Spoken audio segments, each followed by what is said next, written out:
दोस्तों, several NATO and European countries including France, Germany, UK, Norway, Sweden and Poland की सेनाएं Greenland में deploy होना शुरू हो गई हैं in a show of support for Denmark. क्योंकि जो टॉक्स हुई थी between the representatives of Denmark, Greenland and the US on Wednesday over हो चुकी हैं without any constructive outcome. And ये एक डायरेक्ट चैलेंज है टू मिस्टर पीस प्रेसिडेंट, जिसे ग्रीनलैंड चाहिए अपने निजी हितों की पूर्ति के लिए। एंड यहाँ पे आप देख पाओगे इंटायर वेस्टर्न मीडिया इस न्यूज को जो है कवर कर रहा है। European troops arrive in Greenland, European military mission heads to Greenland as Trump's ambitions undated by talks. It's time for Europe to send tripwire troops to Greenland. आप देखोगे European union के देश इंक्लूडिंग नेटो मेंबर्स अपने troops को Greenland में भेजना शुरू कर चुके हैं as talks with the US highlight disagreement. जो रिप्रेजेंटेटिव्स मिले थे उनके बीच में डिसएग्रीमेंट जो देखने को मिला है, इसीलिए European allies begin Greenland military mission as Trump says US needs island. अब यूएस, आपको पता है, लंबे समय से ग्रीनलैंड को कब्जाना चाहता है। प्रेसिडेंट ट्रम्प का ये अटेम्प्ट नया नहीं है। सबसे पहली बार 1867 में अलास्का परचेज करने के बाद अमेरिकन के दिमाग में ये ख्याल आया कि क्यों न ग्रीनलैंड को भी परचेज कर लिया जाए। उस समय के सेक्रेटरी ऑफ स्टेट जो थे उन्होंने ये अटेम्प्ट किया पहली बार। एंड देन उसके बाद एक समय पे प्रेसिडेंट एंड्रयू जॉनसन थे, उन्होंने भी इंटरेस्ट शो किया। 1917 में प्रेसिडेंट वुड्रो विल्सन ने भी अटेम्प्ट किया ग्रीनलैंड को कब्जाने का। देन हम देखते हैं कि ओवर द ईयर्स ये प्रयास चलते रहे हैं। 1946 में वर्ल्ड वार टू के बाद उस समय प्रेसिडेंट थे हैरी ट्रूमैन, उन्होंने $100 मिलियन तक ऑफर कर दिए थे डेनमार्क को। और प्रेसिडेंट ट्रम्प तो आपको पता है 2019 से ही ग्रीनलैंड के पीछे पड़े हुए हैं। जब उनका फर्स्ट टेन्योर था उस समय पे भी उन्होंने ऑफर किया या कहा कि हम ग्रीनलैंड को जो है कब्जा लेंगे क्योंकि Greenland belongs to US. Even president Trump के जो स्टेटमेंट्स हैं, जिस तरह की लैंग्वेज का इस्तेमाल करते हुए दिखाई दे रहे हैं, लगता ऐसा ही है कि यूएस बहुत ज़्यादा इंथुजियास्टिकली इंटरेस्ट रखता है ग्रीनलैंड में अपने फ्यूचर इंटरेस्ट को सिक्योर करने के लिए। एंड जो भी हो, यूरोपियन यूनियन की कंट्रीज एंड नेटो कंट्रीज इस बार डेनमार्क के सपोर्ट में आती हुई दिखाई दे रही हैं, चाहे फिर वो फ्रांस हो, जर्मनी हो, यूके हो, नॉर्वे हो, स्वीडन हो, पोलैंड हो, लातविया हो। आप देखोगे अपने ट्रूप्स को एक एक्सरसाइज के बहाने से ग्रीनलैंड में भेजना जो है शुरू कर दिया है। एंड बीबीसी का भी आर्टिकल आप यहाँ पे देख पा रहे होंगे। ऐसे ही Denmark beefs up military presence in Greenland amid fundamental disagreement with the US president Donald Trump. आपको बताऊं वेनेसडे को हुआ ये कि डेनमार्क के फॉरेन मिनिस्टर, ग्रीनलैंड के फॉरेन मिनिस्टर एंड यूएस के secretary of state Marco Rubio and JD Vance, vice president JD Vance, इनके बीच में एक मीटिंग होती है, मुलाकात होती है इस इशू को डिस्कशन के माध्यम से रिजोल्व करवाने के लिए। बट जो फंडामेंटल डिसएग्रीमेंट है यूएस का एंड डेनमार्क का over the future of Greenland, it remained unresolved. क्योंकि जो हाई लेवल टॉक्स हुई थी वाशिंगटन में बिना किसी नतीजे के खत्म हो चुकी हैं। एंड देन उसके बाद हम देख पा रहे हैं कि ये डेवलपमेंट हमारे सामने है।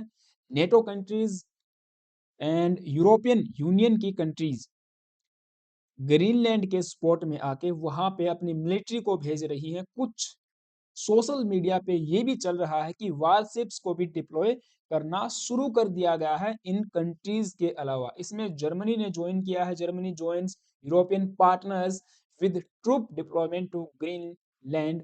ऐसे ही NATO nations deploy to Greenland after tense White House talks. तो ये टॉक्स जो हुई थी, कोई भी डिसिसिव डिसीजन यहाँ पे नहीं आया है, कोई कंस्ट्रक्टिव टॉक्स जो है नहीं हुई है, पॉजिटिव आउटकम्स यहाँ पे देखने को नहीं मिल रहे हैं, यानी डिसएग्रीमेंट है इनके बीच में, रिप्रेजेंटेटिव्स के बीच में। एंड आप देखिए सीएनएन भी यहाँ पे इस न्यूज को कवर कर रहा है, European nations to send additional troops to Greenland as US annexation threats escalate. चूंकि एडिशनल यहाँ पे इसीलिए लिखा गया है, आपको बताऊं नेटो कंट्रीज की सेनाएं, यूरोपियन यूनियन की सेनाएं पहले से ही ग्रीनलैंड में मौजूद हैं। इवन यूएस का भी एक वहाँ पे मिलिट्री बेस है, यूएस की सेनाएं भी वहाँ पे पहले से ही प्रेजेंट है। अब प्रेसिडेंट ट्रंप का ये कहना है कि हमको एक हमारी सोवरेनिटी को, हमारे फ्रीडम को डायरेक्ट थ्रेट है चाइना से एंड रसिया से, क्योंकि रशियन वारशिप्स, फ्रिगेट्स एंड जो भी नेवल वेजल्स हैं, ऐसे चाइनीज वेजल्स ग्रीनलैंड के चारों तरफ चक्कर काट रहे हैं, जो एक समय पे ग्रीनलैंड को एनेक्स कर लेंगे। एंड ये डायरेक्ट थ्रेट होगा यूएस को, यूएस की सोवरेनिटी को, उनकी फ्रीडम को। तो जर्मनी उन देशों में शामिल हो चुका है जिन्होंने अपने ट्रूप्स को भेजा है। हालांकि आपको बताऊं अभी के लिए थोड़े ट्रूप भेजे गए हैं, आप देखोगे कुछ 13 के आसपास किसी ने भेजा, किसी ने 2 से 3 भेजा है, किसी ने 10 ट्रूप्स को भेजा है, बट एक ज्वाइंट एक्सरसाइज यहाँ पे कंडक्ट जो है की जा रही है, ये दिखाने के लिए यूएस को कि देखिए हम यहाँ पे तैयार हैं, चाहे फिर मिलिट्री कन्फ्रंटेशन ही क्यों न हो जाए between US and these unions. तो ऐसे में बात करें यदि ग्रीनलैंड के लोगों की, ग्रीनलैंडिक इस्टेब्लिशमेंट की, उनका क्या कहना है, तो देखिए ग्रीनलैंड के पीएम का कहना है we choose Denmark over Russia, big problem for him warns Trump. अब चूंकि जब ग्रीनलैंड से इसके बारे में पूछा गया पत्रकारों के द्वारा, तो उन्होंने कहा कि देखिए हम लोग नेटो को चूज करेंगे, हम लोग किंगडम ऑफ डेनमार्क को चूज करेंगे and we choose the European Union. If we have to choose between the US and the Denmark, we choose Denmark. ये कहना है ग्रीनलैंड के prime minister James Frederik Nielsen का। Just drew a hard line, तो clear sovereign no ambiguity, ऐसा इनका कहना, ये आप देख पाओगे। और ये डेनमार्क की पीएम है एंड इंटरव्यू के दौरान इन्होंने कहा। नाउ इंटरेस्टिंग न्यूज इसके बाद आती है, देखिए जब प्रेसिडेंट ट्रम्प से इसके बारे में पूछा गया कि प्रीमियर ऑफ द ग्रीनलैंड का ये कहना है कि वे प्रीफेयर करेंगे डेनमार्क के साथ स्टे रहना, इस पे आपका क्या कहना है, तो ट्रम्प ने कहा, किसने कहा, who said that the premier of Greenland, ये क्वेश्चन वहां से रिप्लाई आता है, तो ट्रम्प कहते हैं वेल देखिए ये उनकी प्रॉब्लम है और मैं इस बात से एग्री हूँ, सॉरी डिस एग्री हूँ, I disagree with him, I don't know who he is, ये कौन है जो ग्रीनलैंड के पीएम है, ये कौन है इसके बारे में मैं नहीं जानता, don't know anything about him, but that's gonna to be that's gonna be a big problem for him. तो ट्रम्प ने ये कहा है, आई होप आपको ये क्लियर सुनाई भी देगा। Greenland said today, we prefer to stay with Denmark. You see that as the, who said that? The premier of Greenland. Well, that's their problem. That's their problem. I disagree with them. I don't know who he is. Don't know anything about him. But that's going to be a big problem for him. इनका कहना है कि Greenland के PM के लिए बड़ी problem जो है आने वाली है, तो ये डायरेक्ट वार्निंग जो है दे रहे हैं ग्रीनलैंड को, उनकी जो है इस्टेब्लिशमेंट को, जो कि डेनमार्क के साथ रहना चाहते हैं। ऐसे ही आप देखिए जेडी वेंस ने भी 9 जनवरी को ये वार्न किया था कि जो ट्रम्प कह रहे हैं उसको आप सीरियसली लीजिए, ये कोई मजाक में नहीं कह रहे हैं, इनको डेफिनेटली इस एडमिनिस्ट्रेशन को डेफिनेटली चाहिए ग्रीनलैंड अपने कब्जे में। और ट्रम्प पहले कह चुके हैं कि वेदर दे लाइक इट और नॉट, उनको ये पसंद आए न आए, बट ग्रीनलैंड जो है यूएस का पार्ट होकर ही रहेगा। Now the question is that is this the end of NATO? क्योंकि डेनमार्क के पीएम कह चुके हैं अगर मिलिट्री कन्फ्रंटेशन हुआ तो ये नाटो का जो है खात्मा हो जाएगा।